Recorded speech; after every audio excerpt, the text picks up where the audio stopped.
It is the holiday season.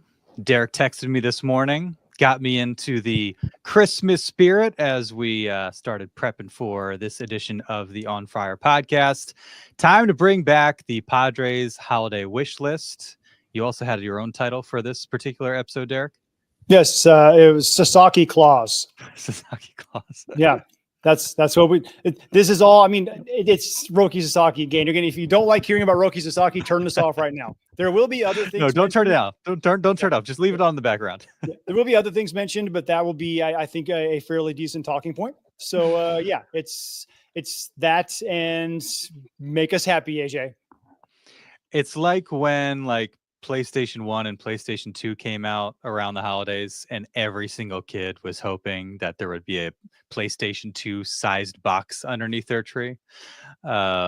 My dad pulled a fast one and it was a DVD player instead. I was like, Dad, the PS2 also serves as a DVD player. You didn't have to get us a DVD player, but I digress. It was one of those types of situations where everybody is looking for essentially the same thing.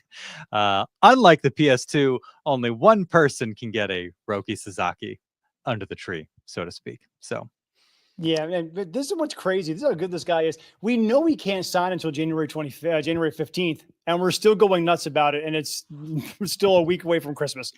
Less than a month to go, and this will all be settled after months of. And really, I mean, going back to when AJ name dropped him at Peter Sadler's memorial, and even before then, knowing that this guy was potentially on the way, and then gets posted and been the, he and Soto kind of the biggest topics of conversation around Major League Baseball. Resolution is coming, but certainly not as soon as any of us would like.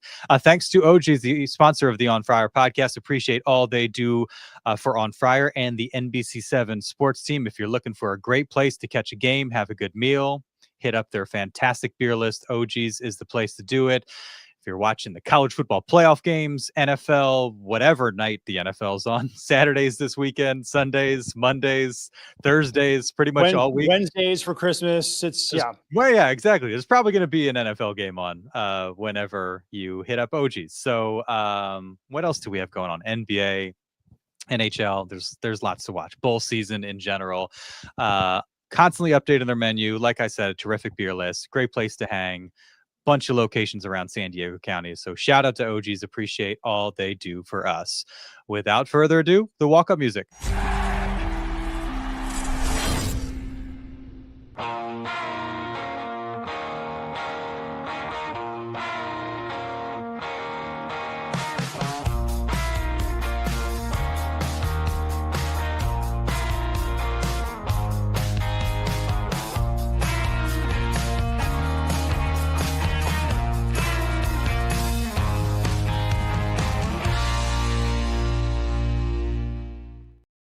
It is the On Friar podcast. Pleased to be joining you on this Thursday afternoon. He is Derek Togerson. I am Darnay Tripp. Everybody, you starting to feel yourself kind of getting into the holiday spirit there, Derek? Are you the type that November 1st, everything's, the tree's up, all that Christmas music is playing? I kind of feel like it snuck up on me a little bit this year. Oh yeah, no, it's both for me this year, because yes, we are the ones who Labor Day, Halloween goes up. November 1st, Halloween comes down, Christmas goes up, and then December 26th, Christmas goes down, and we're depressed for 2 months. So yeah, it's been up for a long time, but also at the same time, when I text you this morning, I'm like, this is the last show we do before Christmas. So the actual day has completely blindsided me. Although we've been kind of in the spirit and all that for a month and a half now. It's kind of like, wait, it's now?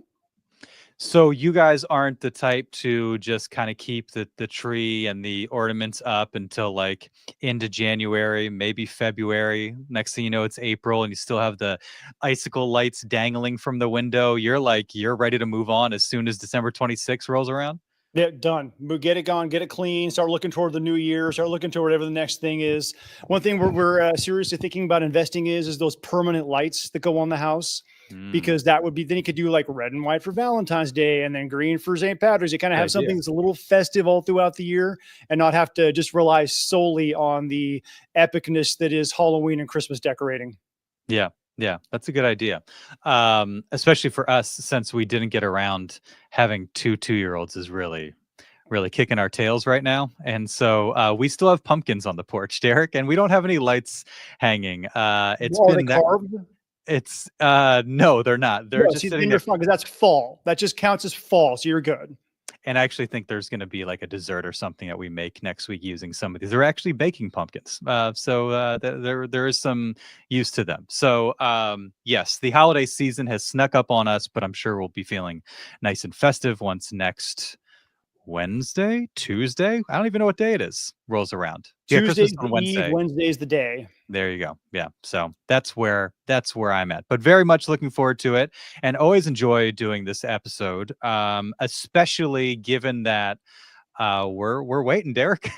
We're waiting for kind of anything at this point. And so in lieu of actual like concrete things to talk about, fun to tap into the Christmas spirit and discuss what we would love to see delivered to the Friar faithful in the year ahead. I did want to mention there was a piece, I don't know if you saw, Jeff Passan from ESPN talking about the state of the stove, and it's cooler than I think in some respects. So we had the Cody Bellinger deal.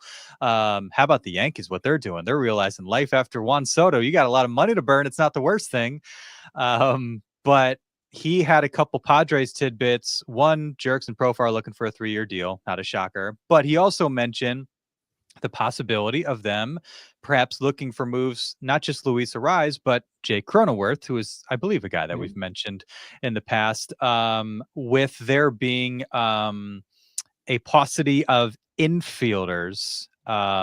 Those guys could potentially get you a pretty decent return. I think Arraez went without saying. I think we viewed Jake Cronenworth as a guy with a prohibitive contract, and maybe that's not necessarily the case anymore, or to the same degree. Yeah, well, those are the guys who we've kind of like been kicking around the idea of every year since the contract was signed with Jake Cronenworth, yada, yada. He's always going to pop up as a guy who, well, if they can move him, that'd be great, because, unless he lives up to the potential that he showed us the first couple of years, like maybe this isn't going to be the best thing. And obviously you can't play him at first base. We've already established that. So he's going to kind of be there on the periphery, but there's not a whole lot of great infield free agent aside from first base. Obviously, first base has a couple of big horses over there with Christian Walker and Pete Alonso, but there's not a whole lot of free agent infielders out there. Alex Bregman is obviously going to cash in, but other than that, Willie Adames is off the board.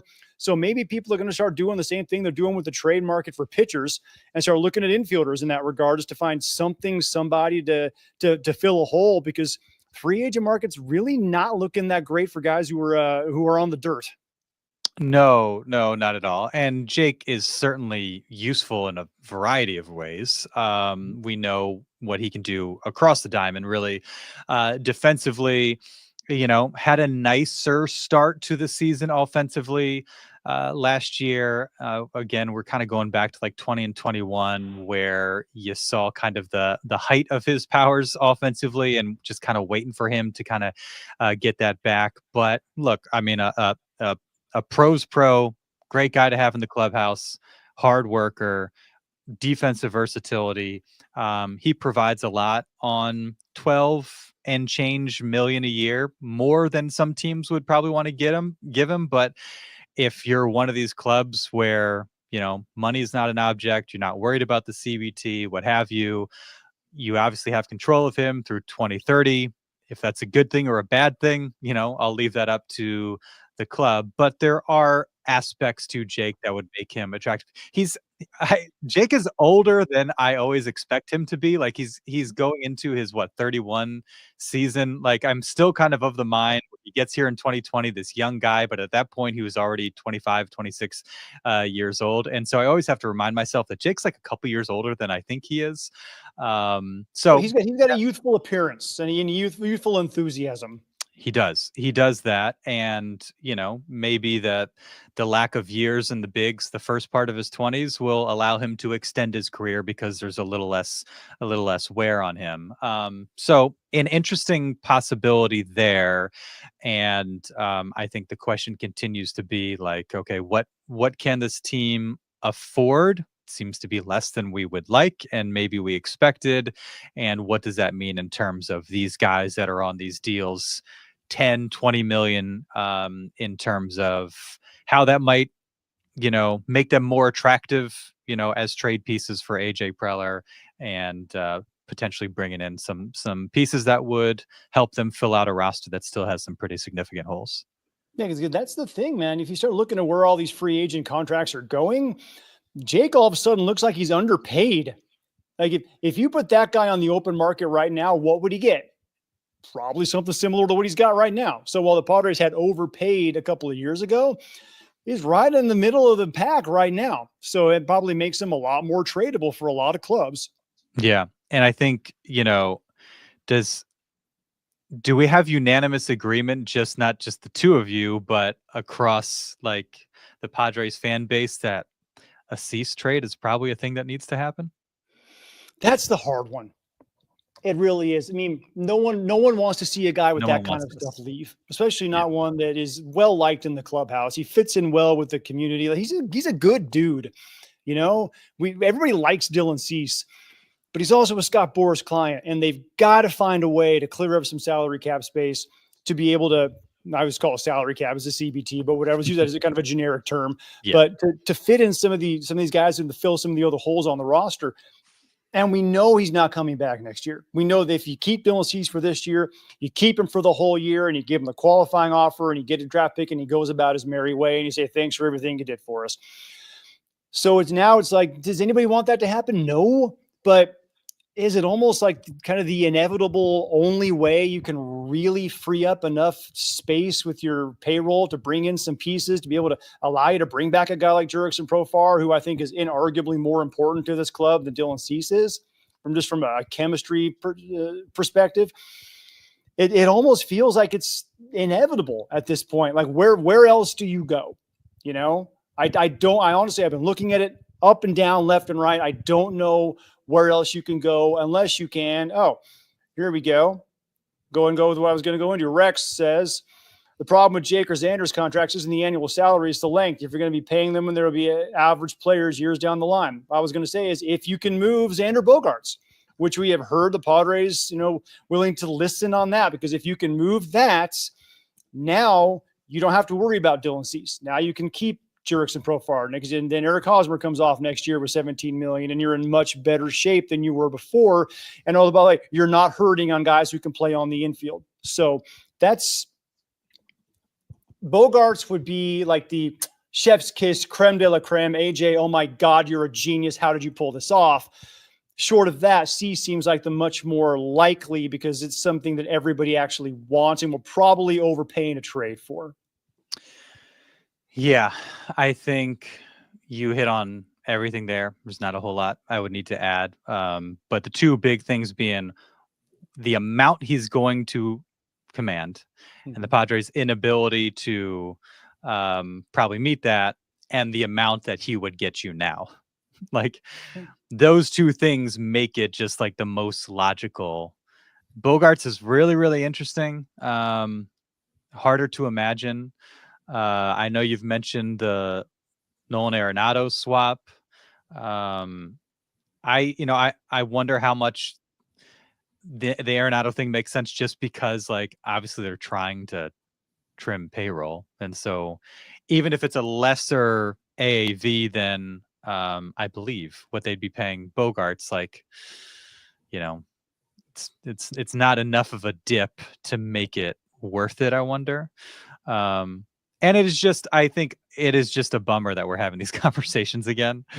Like, especially right before the holidays, man. Yeah, especially right before the holidays. We got out of the season and felt so good about the way things looked projecting forward. And we talked for a couple weeks, maybe they will go back over the luxury tax, now that they've reset the penalties. And now we're in a place where that doesn't look like that is going to be the case, and we're having to think about cost-cutting measures, and it's just a bummer, and it's made me a little bit worried, if I'm being honest, about 2025. 2024, like, we were worried going into it. They didn't have outfielders like going into spring training that we really knew of, and look what happened. Well, all three of them ended up in the All-Star game. There is part of me that's like, okay, they struck gold in 2024. Can they do it again in 2025? Is that what it's gonna take? I found myself now like having some concerns about what the roster might look like in 2025 that I maybe didn't expect to in the immediate aftermath of the season. Yeah, we're all still in that kind of afterglow of the glory that was the season and being that close to knocking off the Dodgers. And I will say it does seem like every roster gets a little bit wonky in the offseason, right? And you got to look at the harsh reality of, okay, now we have to make some hard decisions. But I will say this is much, much, much better off right now than they were last year. The thing that really stinks is the Joe Musgrove injury. Because if he wasn't going to be on the shelf for the whole year, we would be in a completely different situation. Because you wouldn't have you could deal C's. It's fine. You still got 3 really top-notch starters and hopefully Roki Sasaki coming to town, and you can figure out a way to transfer somebody else from the relief, from the bullpen into the starting rotation. Like the Padres, they can figure out getting 5, maybe 6 guys that way. Matt Walter, Randy Vasquez, whatever it may be. The fact that Joe's not there, that makes this a whole lot more difficult to deal with.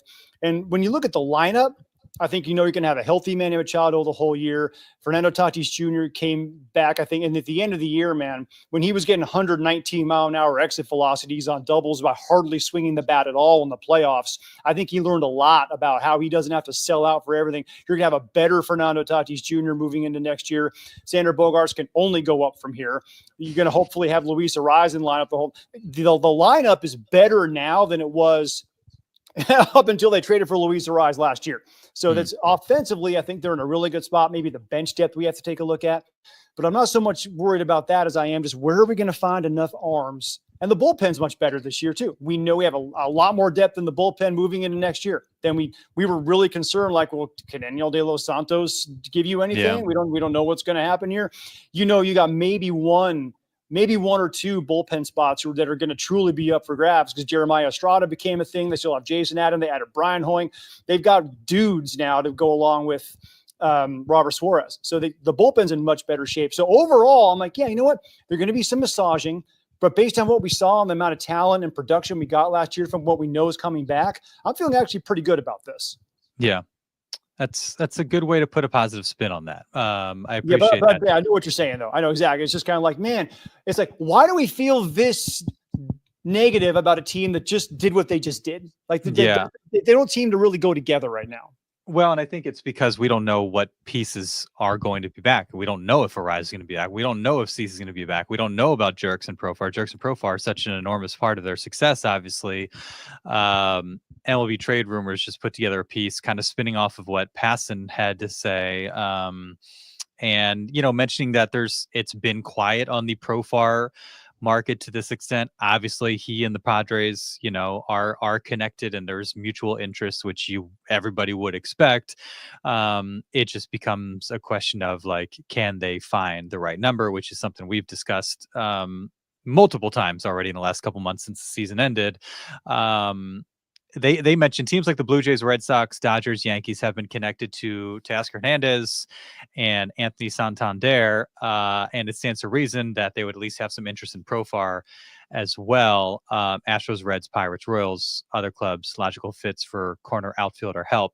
All that to say, when that market gets going with Teoscar and Santander, maybe we just have to wait for those chips to fall.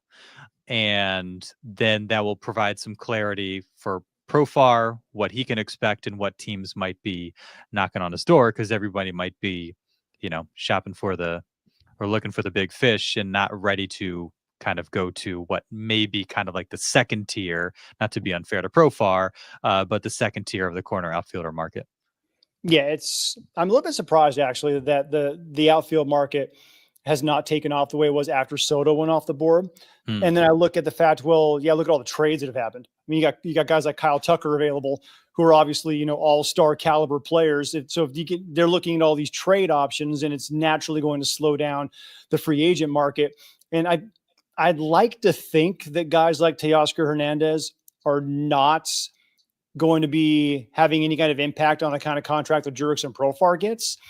But that's the state of baseball economics. That's what happens. All the agents are looking at what everybody else does who have similar numbers, who play a similar position. So it's just natural that they're going to be waiting this long. In my heart of hearts, I just want Pro to go, listen, man, this is what I think I'm worth. I don't care what all these other guys are getting from these other places. This is what I think I'm worth. San Diego, are you willing to hit that? Great, let's roll. But I know that's not how the game is played, and that's my very Pollyanna way of looking at this. I just really would hope that would eventually, that conversation would take place, and everybody would go, kumbaya, come on home. Yeah, it would be a beautiful thing to see, and I think it would put a lot of Padres fans at ease. And you're right in that, like, Profar is not necessarily, probably shouldn't necessarily expect the same number as those guys, but what they get could put him from like a 12 million range to maybe like a 16 million range or an 18 million range. And those, that $5-6 million jump could be enough that Padres are like, I mean, look what happened 2 years ago, so it kind of makes sense, I guess, that it's been quiet on that front. And you make a great point, even with Bellinger now getting dealt, like there's been outfielders on the move. And now maybe since those trade targets are off the books, it'll trickle down to the free agents and eventually Profar. Okay, let's get to the wish list. And you said it off the top. It's like when everybody goes to scribble down their wish list, I think it's pretty obvious what's at the very top. You don't have to think very long and hard about this one. No, before we start that, I just saw that the Nationals signed Michael Soroka to a 1-year, $9 million contract. He was 0-10 with a 4.74 ERA with the White Sox last year. Man. And that dude got $9 million. That is the state of baseball contracts right now. And that'll take us right back to what we were talking about with Dylan Cease. If Mike Soroka is getting $9 million and Dylan Cease should get around 14 or 15 his last year of arbitration, I mean, teams have to look at that and go, my God, would you rather have Mike Soroka for 1 year and 9 or Dylan Cease for 1 year and 15? Give the Padres whatever the hell they want. We have to make this happen. So I don't know. That's just one of those weird things. But yes, the first one, of course, is please, Roki Sasaki. Sasaki Claus is coming to town. We hope. We're going to do this based on songs, by the way. I can only hope and pray that he's going to be the guy who is showing up as a very, very late Christmas present for Padres and the Padres fans. Rexan, obviously Roki would be the huge win, but I think they trust Niebla to work his magic to convert one of the relievers into a solid starter again. Oh, more Morejon project again, maybe Brian Hoeing. Very interesting. Brian Hoeing, I think, is the more likely option there. They tried Adrian Morejon as a starter, and I look back at even his minor league numbers. I don't see very many cases. He even went beyond 3 innings in the minors. So ever since he was literally in Cuba as an amateur, I heard the air quotes up there for y'all on the podcast. He's never really been a guy who goes deep into games in the first place. He gets hurt easily. He has in the past, at least. I see him as a guy who, they tried to bring him in the system as a starter. It didn't work. We'll leave him on the back end. Brian Hoeing is a guy who has thrown 3 innings multiple times of late. I would like to see him maybe get the right or first refusal on trying something like that.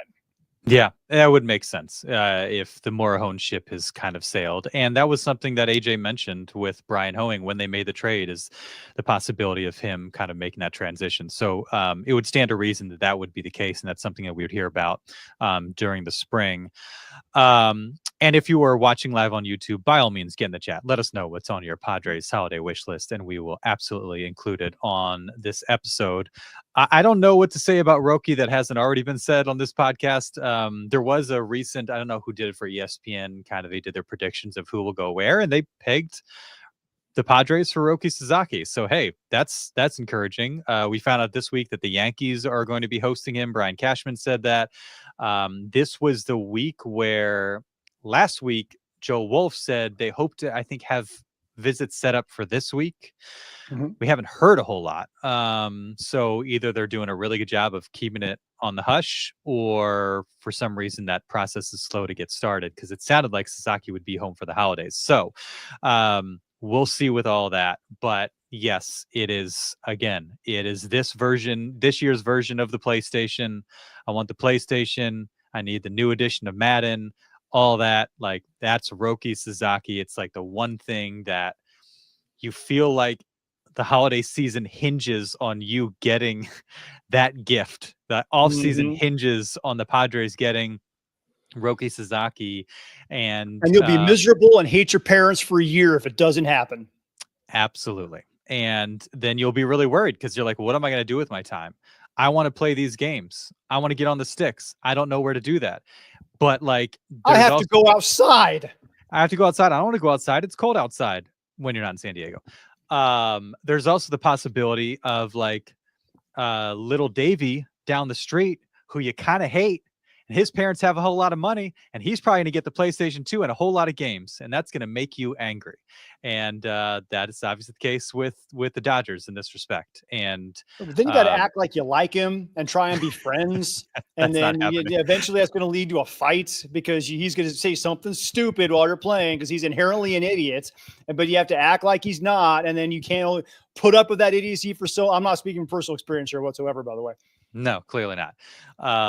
So it is just it feels like everything to get Roki Sasaki, and obviously the Musgrove situation, the uncertainty around Dylan Cease.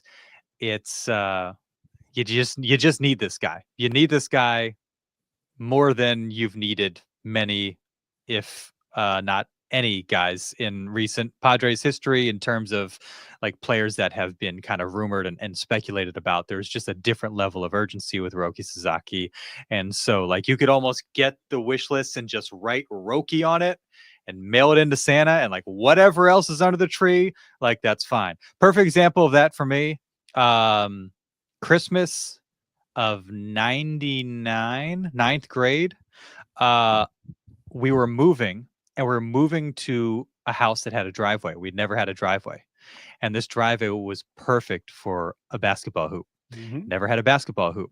And when my parents passed out the gifts, I had like, my siblings had like 6 or 7 gifts. I had like 2 or 3 small gifts. And I was like, what's the deal here? And everybody's still opening gifts. Well, it's because there's a basketball hoop waiting for me in the wherever they had kept it. And that was my big gift, and that made Christmas. I didn't care what else I got the rest of the year because I had my basketball hoop, and that made me happy. And that's what Roki Sasaki can be to the Padres fan base. That's a really cool story, and that's a great analogy. Yes, that's exactly what that would be. Is it doesn't matter what else happens, doesn't matter what else shows up, even if it's nothing, you will have that one thing that you can cherish for the next 6 years, 2 at the league minimum. Yeah. Jacob says, how about a trade to bring back Victor Caratini? Well, that was one of the things I was going to bring up here for my wish list is like to quote Ariana Grande, Santa, tell me who's playing catcher. Because I don't know why I said Santa. I guess I was hanging out with our Santander. So Santa, tell me who's playing catcher because I honestly don't know at this point. I mean, Luis Campusano maybe, Brett Sullivan probably not. But hey, Victor Caratini was really fun here. He was a guy. I would pick that dude back on my team any day. Now, would he be my first choice? No, but he would be a choice. Hey, I mean, coming off a career year with Houston, he's going into his age 31 season, had a 113 OPS plus, hit 18 homers, 269, 744 OPS. So that's, a pretty decent step up from what he was when he was here. He was kind of Mr. Clutch when he was here. I think even like opening day, didn't he have a couple ribbies in a, 3-run ball game against the D-backs, if memory serves? Obviously, the walk. He had the moments, man. Remember San Diego's opening day, the first time Petco Park was able to be fully packed again. He hits the walk-off home run. Everybody goes crazy. Sea of San Diegans. He was exactly with Darnay with a fantastic call, which is just what Darnay does. He was behind the plate for Joe Musgrove's no-hitter, the first no-hitter in Padres history. Like Victor Caratini was the moment man. Yeah, bring that dude back with Daniel Camarena, and we are rolling. They've just had a run, and I think I mentioned this last week of like Caratini, Alfaro, now Higashioka. Like there are varying degrees of effectiveness from these guys, and like skill set varies a little bit. But but fun guys that I think we enjoyed having around. That their tenure all Yeah. ended up being Caratini. Maybe we had like I think a couple years of Caratini.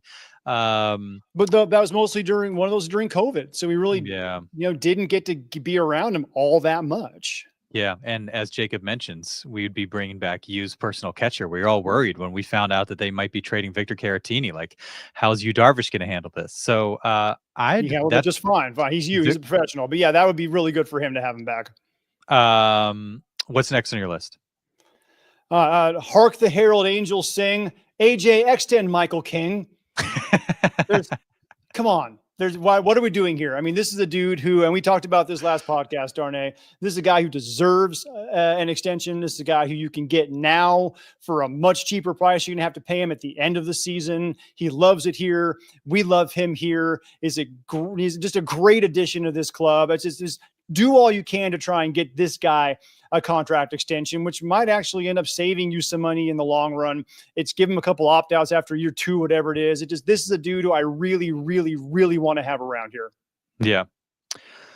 Agreed on all accounts. It feels like the most logical of kind of the guys that are approaching free agency of the guy that you would lock up. He's great citizen, great pitcher, trending in the right direction, was phenomenal for them. He's already done work in the community. He just has checked all the right boxes. And I will say it again, especially with Soto now leaving the Yankees, it gives you an opportunity to really say, yes, we won this trade. And you might even be able to say that already. But you certainly will if you extend him beyond 2025 and he continues to evolve into the type of pitcher that he's been on that path, going towards the last couple seasons. And I think from that standpoint, like, optics matter. We talk about these trades. We talk about how they age ad nauseum, and you have a chance, like, as people always say, when you are the team that gets rid of Juan Soto, you never win that trade. You have a chance now, like, in the years to come, to be like, that was 100% the right thing to do.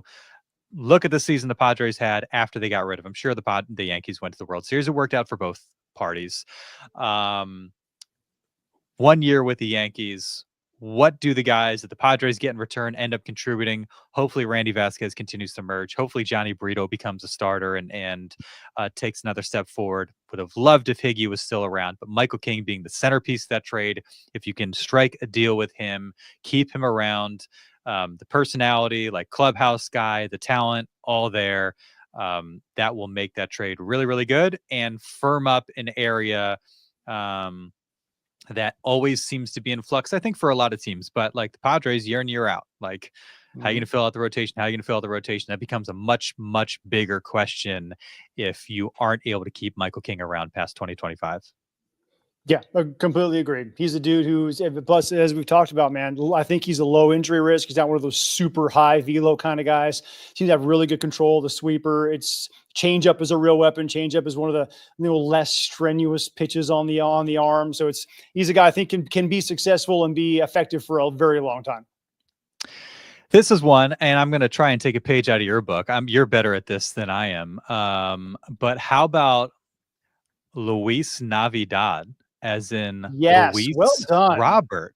How do we feel about Luis Robert? He's been a guy that has been coveted from Padres fans for a couple years now, especially with the White Sox kind of selling off pieces. Luis did not have a great 2024 season. The optics weren't wonderful as their season was tanking, and he was kind of left alone as like the one-star player that was still around.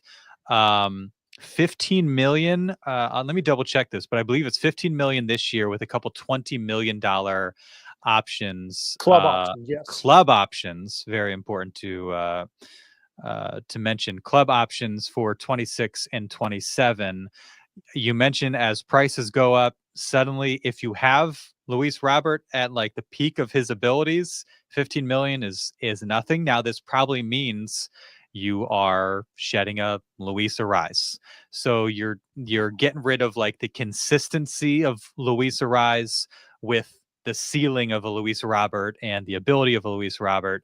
And what it does is, like, I've been wanting them to avoid, for instance, the Garrett Crochet deal, because it's like another, okay, you potentially have him for 2, but you probably just have him for 1.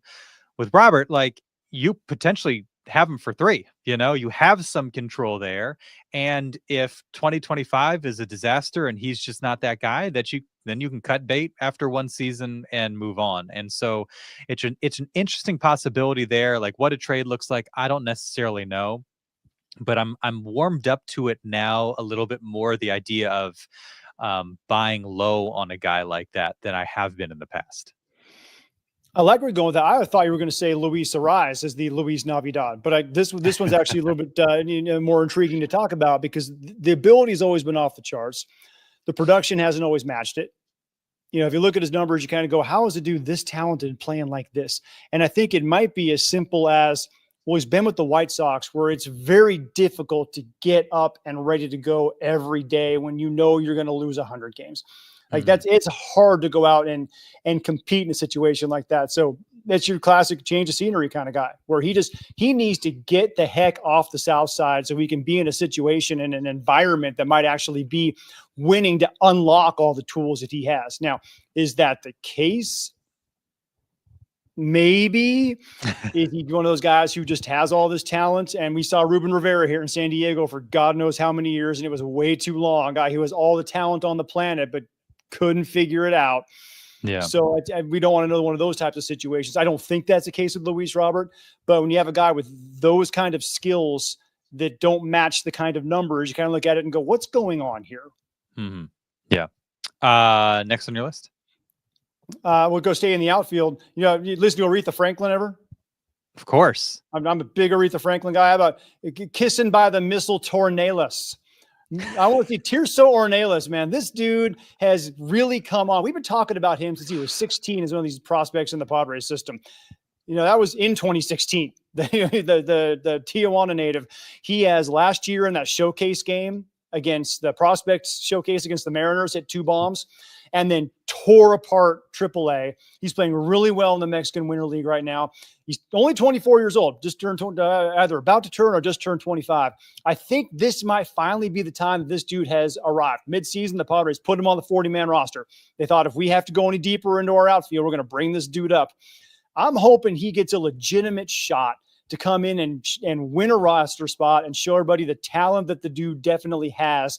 Can he hit big league pitching consistently enough like he did AAA? That's really the only question. But he's big, strong, hardworking kid. I'm rooting for that dude to really get a legitimate shot here. Yeah, no doubt about it. Again, a guy that has been discussed a lot by the fan base, and I think people have wanted him to evolve into the answer there in the outfield, and that would be an enormous development for a team that needs cheap, cost-controlled talent to fill kind of some of these slots, which has been lacking through the years. And he's been a guy that's kind of been on the radar, the periphery of the radar.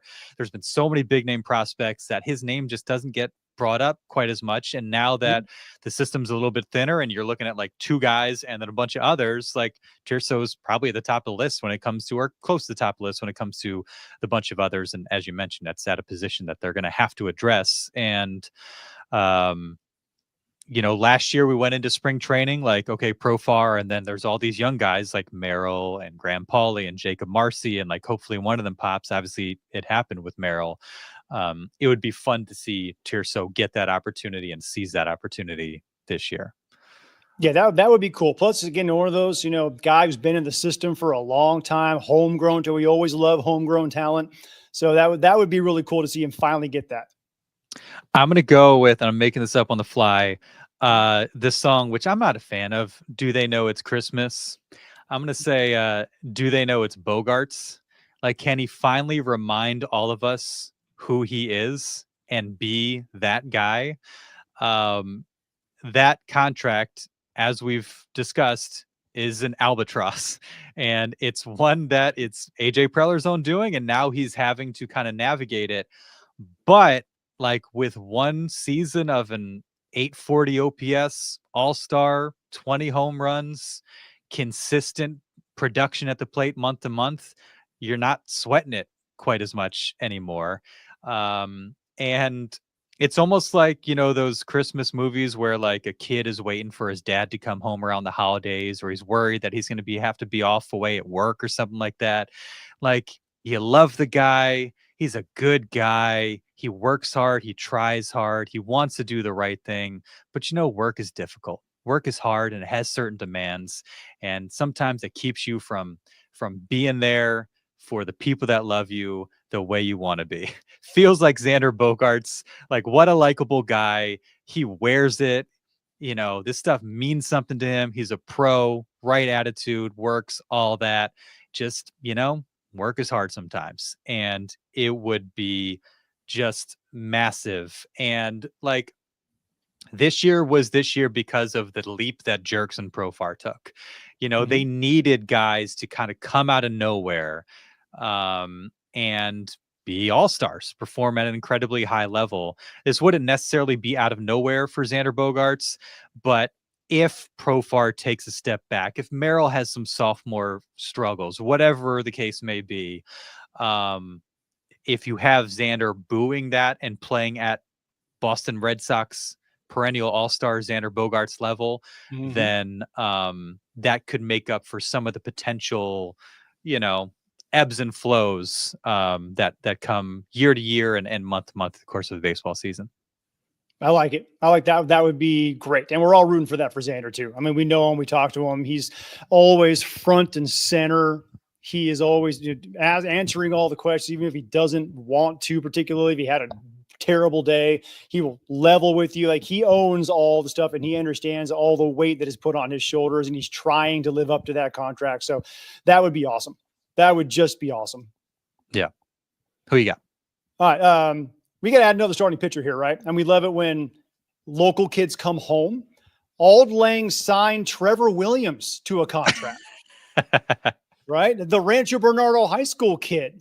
He's a dude who, last year he's kind of been up and down. He was with the Pirates for many years. He's been a starter, he's been a reliever. Last year, 13 starts with the Nationals.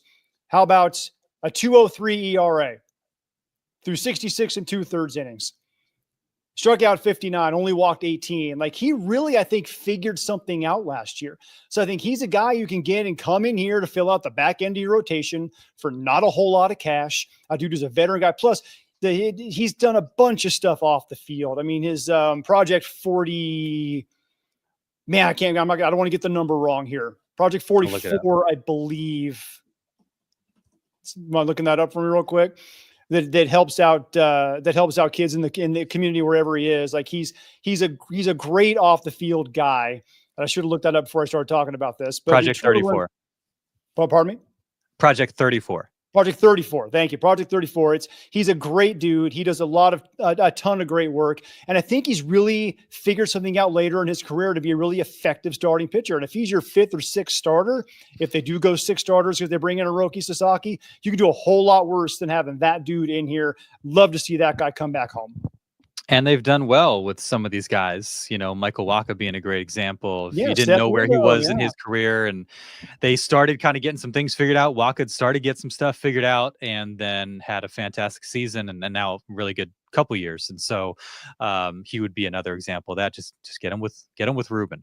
My next one, I'm going to go with Peace on Earth, and that is going to be in relation to AJ Preller and Mike Schilt. Everybody is feeling merry, and love is in the air, and everybody's kind of in a festive spirit, feeling good about one another, happy to be around their loved ones. We have seen things go sour in year 2. It happened with Jace Tingler after a breakthrough 2020 year. It happened with Bob Melvin after a breakthrough 2020 year. We just had a breakthrough 2024 season. It was all smiles and all that on the Zoom between AJ and Schilt after the season. And it seemed like, okay, these guys are really connected. Like, there seems to be something different. Preller mentioned like Schilt shares the same drive and tireless work ethic that AJ is famous for. And so maybe that's kind of the piece that allows them to kind of vibe and click the way that they have. Tied into like their bond is team success, because it's not like the Padres were contending for the division, made the playoffs in 2023, but those guys just got tired of one another. No, the team was lousy. The team was lousy in 2023. The team was lousy in 2021. So it's kind of a twofold thing of like, if those guys are getting along and there continues to be peace in the front office, peace in the dugout, and within the organization as a whole, that means the Padres are a perennial playoff contender. And that's what Schilt wants. That's what AJ's been going for years. And if they do that, chances are this is a merry union for years to come. I like it. It's so much better vibes, isn't it? I mean, so much better vibe. It's crazy just how much happier we are right around this time of year, just because all of that has not, like, we know that the manager and the general manager get along. It's a wonderful thing to have. Mm-hmm. What's next on your list?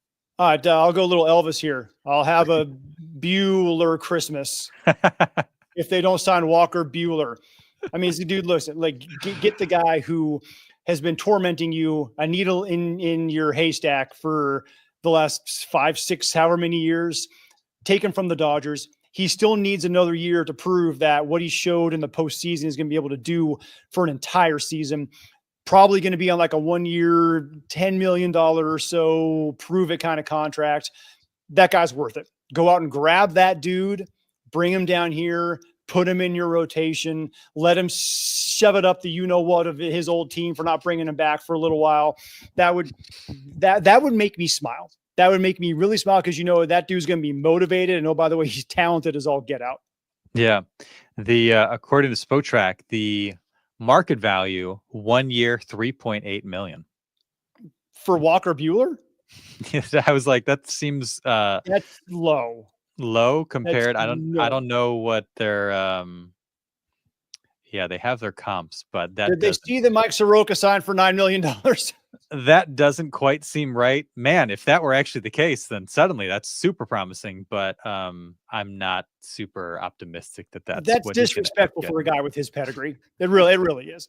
And I don't like throwing the disrespect card around, but my God, the algorithm or whatever Spotrac is using might have misfired on that one. But that's one of those where it's like, okay, numbers and math say something. The eye test, you got to put the eye test in here at some point. You got to add something resembling reality to add to the conversation. He's not getting that. He's not taking that. Every team on the planet, including wherever in Korea, would give him that. He's not taking that. Yeah. I'm trying to see if anybody's got a good projection out there for him, but I'd be into that. And look, it would make things even spicier between the Dodgers and the Padres, and I'm here for that. Fred says, excellent idea on Bueller. How about this is a good one. How about Mr. Grinch, as in Randall Grichuk? I don't mind that idea at all.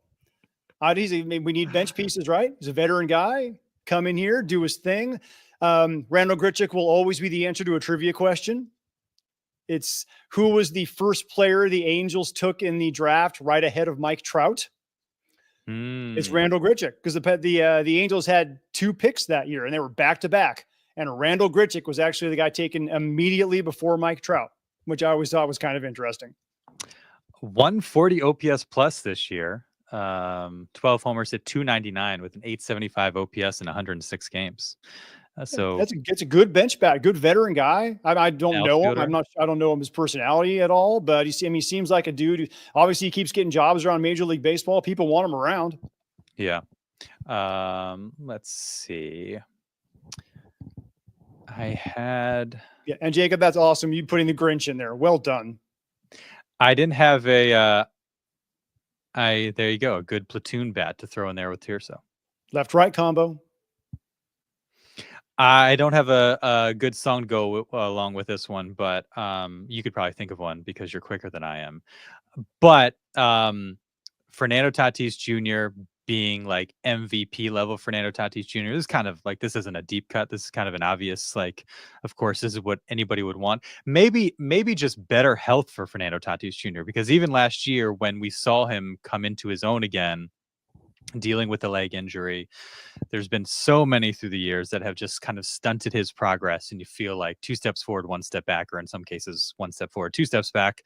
And so him I think like with the health will come and the consistency of being out there will come that level of productivity, because like you saw what he did in I mean, just like an insane start to the postseason, the way he delivered in the Atlanta series and on to LA as well. You saw that guy again as the season went on, and like you mentioned, like the hard contact, the effortless pop that he has. There we go, Jacob. Thank you. May Tatis's days be merry and bright. And if his days are merry or bright, chances are the rest of us are feeling the same way, because he brings so much joy to the world. Okay. And that's what he does for this team. That's what he does for this fan base. But he's got to be out there consistently. And so no hiccups this year. It's been like every year or every other year there's been something. And so just getting like a steady like 3-year run of nothing, no bad things. I don't even want to say them. I see him posting videos of swimming around and having a good time in the beautiful outdoors, the Dominican Republic. I'm like, please don't step weird on a rock or like hit your hand as you're diving into a pristine lake somewhere. Like, let's just kind of keep it cool, keep you healthy, and keep you back on the trajectory as like one of the most explosive talents in baseball. Yeah, that kind of goes along with what I was saying, because the Padres didn't do a whole lot of this year. I think he could probably benefit from this, but jingle bell, jingle bell, jingle bell, walks. We need, how about take a few more walks here and there. I think Toddy's, his chase rate maybe he was a little better this last year, but if he can make teams throw him pitches in the strike zone, to take a page out of Juan Soto's book, don't chase quite so much. Make guys get you in the strike zone. If you get guys get you in the strike zone, he will hammer baseballs till the end of time.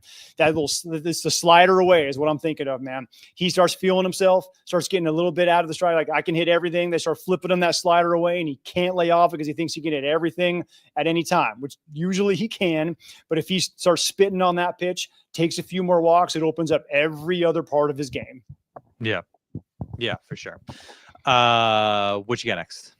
I think I got one more, and it is, not I'll be home for Christmas, but we talked about this earlier. I'll trade Crone for Christmas. It's, I don't want it to happen.